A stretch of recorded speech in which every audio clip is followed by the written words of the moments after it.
Hi everyone and welcome back to my channel. Welcome back to the ABC General Hospital Spoilers channel, where today we'll dive deep into the escalating drama surrounding Portia Robinson as she faces mounting suspicions in the investigation of Drew Cain's shocking shooting.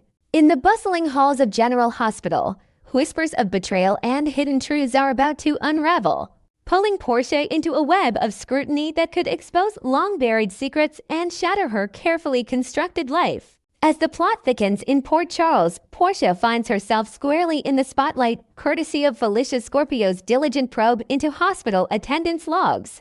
Alexis Davis, ever the sharp legal mind, has enlisted Felicia's expertise to verify whether Portia was on duty during the critical hours when Drew, the resilient congressman, fell victim to gunfire outside the Quartermain mansion. This inquiry isn't just routine paperwork. It's a calculated move to sift through alibis and timelines, especially with the city's elite demanding swift justice for the attack that left Drew fighting for his life in the ICU. Felicia, with her background in journalism and private investigation, pores over the records like a detective piecing together a puzzle, uncovering gaps that raise eyebrows about Portia's whereabouts on that fateful evening. Portia's heart races as she realizes the implications any irregularity could paint her as complicit, especially given her professional access to the hospital's inner workings and her personal ties to the Quartermain family through past medical consultations.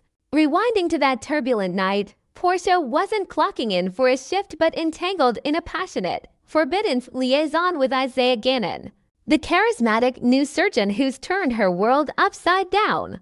Their encounter ignited in the aftermath of a heated confrontation with her estranged husband, Curtis Ashford, whose trust in her has eroded like sand through fingers after discovering layers of deceptions from their rocky past. Curtis, a man hardened by street smarts and personal losses, confronted Portia about her evasions regarding family matters, leading to an explosive breakup that echoed through their waterfront apartment. Compounding the chaos, Jordan Ashford, Curtis's ex and a no-nonsense police commissioner, unwittingly spilled the beans about Portia's unexpected pregnancy. A revelation that hit Curtis like a gut punch.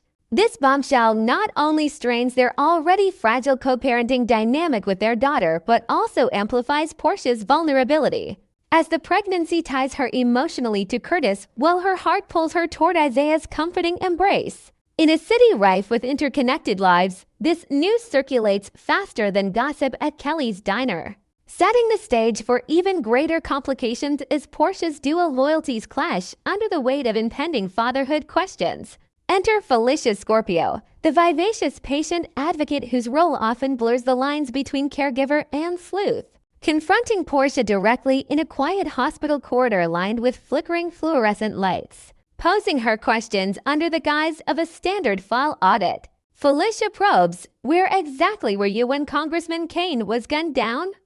Portia's pulse quickens. She senses the undercurrent of something more sinister. Knowing Felicia's dual life as a seasoned private investigator went to the steadfast Max Scorpio, head of the PCPD. Felicia's eyes, sharp and unyielding, in Portia's face foretells, her notebook at the ready to jot down inconsistencies. Portia deflects with practiced poise, citing vague on-call status, but inside, she's replaying the night's events, wondering if her secret rendezvous could surface and drag her reputation through the mud. This interrogation isn't isolated. It's part of a broader strategy where Felicia's findings funnel back to Alexis, aiming to redirect suspicion from other potential culprits like Willow Tate, whose own motives in the Cain family saga have drawn whispers of jealousy and resentment. As Portia excuses herself, the air thickens with unspoken accusations, hinting at a larger conspiracy where loyalties in Port Charles shift like the tides. Just as the tension peaks, Isaiah Gannon strides into the room, his white coat slightly askew, exuding the calm confidence that first drew Portia to him during late-night shifts in the hour. Overhearing snippets of Felicia's line of questioning, Isaiah pulls Portia aside into a dimly lit supply closet, the scent of antiseptic mingling with their shared anxiety. They weren't officially rostered for that shift, but as on-call specialists, their pagers buzzed insistently from the nightstand beside their rumpled sheets, summoning them to the hospital, in the dead of night. Recounting the moment, Portia describes how the dual alerts shattered their stolen intimacy, forcing them to scramble into scrubs and race to the scene where Drew's trauma case awaited. Isaiah, his brow furrowed with concern, urges caution. This doesn't sit right, Felicia's digging deeper than an audit suggests. Should we come clean to the authorities before it spirals? Their discussion unfolds like a tense therapy session, weighing the risks of silence against the perils of confession. Unaware that Felicia's report is already en route to Alexis, poised to shield Willow by spotlighting Portia's inconsistencies. In this vulnerable exchange, Isaiah reveals his own backstory: a widowed father from a modest upbringing in upstate New York who fears professional repercussions could derail his rising career at GH. While Portia grapples with the ethical bind of her Hippocratic oath clashing against personal indiscretions. Despite Isaiah's reservations, rooted in his innate sense of justice honed from years volunteering in under-resourced clinics, the pair opts for discretion, sealing their lips against police inquiries. Portia's potential means and motive loom large: her access to hospital resources and lingering grudges from Drew's political stances on healthcare reform, which once clashed with her advocacy for underserved communities, could twist her narrative into something damning.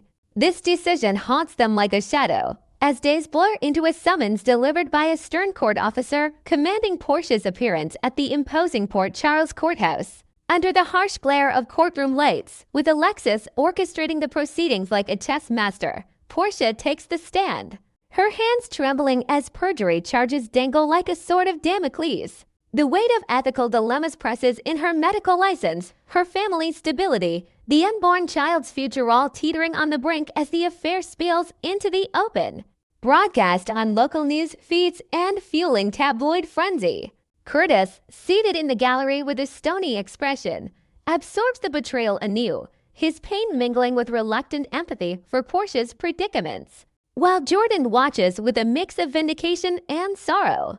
Yet a sliver of redemption glimmers in Portia's favor. She donned surgical gear and dove into the emergency operation that stabilized Drew, her skilled hands suturing wounds amid the chaos of beeping monitors and frantic nurses. Some speculate this heroic act was a deliberate smokescreen, a way to embed herself in the response and deflect prying eyes, showcasing her dedication to saving lives even as her own unravels. Isaiah corroborates her timeline from the sidelines, his testimony adding layers to their intertwined alibis, though skeptics question the convenience of their simultaneous arrival. The real enigma persists in the murder weapon: Edward Quartermain's antique revolver pilfered from the family estate's locked display case, a relic from the Quartermain patriarch's bygone era of corporate intrigue. How could Portia, despite her hospital privileges, breach the Quartermain's fortified security? Theories swirl.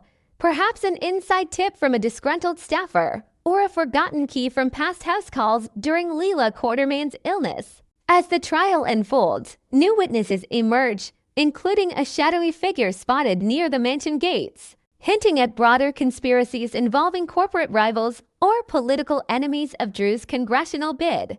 Portia's saga serves as a cautionary tale in Port Charles, where love triangles and lies intersect with life-or-death stakes, promising ripples that will engulf the entire canvas of General Hospital's enduring drama.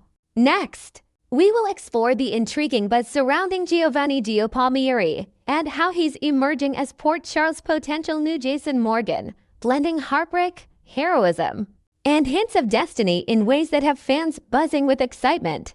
In the ever-twisting world of Port Charles, whispers among devoted viewers suggest that Gio Palmieri is stepping into the formidable shoes of Jason Morgan, not just in loyalty and quiet strength, but perhaps in a deeper, more transformative arc that echoes Jason's own rebirth after that fateful brain injury years ago.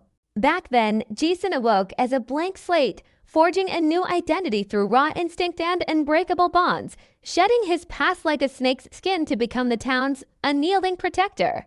Gio, while retaining fragments of his history, faces a parallel shattering: the explosive revelation of his adoption, a secret buried by his late mother's final breaths that has left his sense of self in tatters. Picture this young man, once anchored by a fabricated family legacy, now navigating the ruins of truth with a resilience that mirrors Jason's post-amnesia evolution, turning personal devastation into a quiet force for good. Fans speculate this isn't mere coincidence. Gio's journey could redefine alliances in the Quartermain mansion, where old grudges and new kin collide, potentially positioning him as the glue holding fractured legacies together. Imagine Gio uncovering hidden letters from his biological mother, Lois Cerullo, tucked away in a dusty attic trunk, each one laced with apologies and dreams she never voiced, fueling his path toward forgiveness and purpose. This invented layer adds depth to his internal struggle, showing how he's not just surviving the shock, but alchemizing it into empathy. Much like Jason's blank canvas allowed him to paint loyalty in bold strokes across Port Charles' chaotic canvas. As Gio continues to heal from this emotional earthquake, observers can't help but notice how he's morphing into the quintessential savior figure, the one who steps into the fray when shadows lengthen over the community.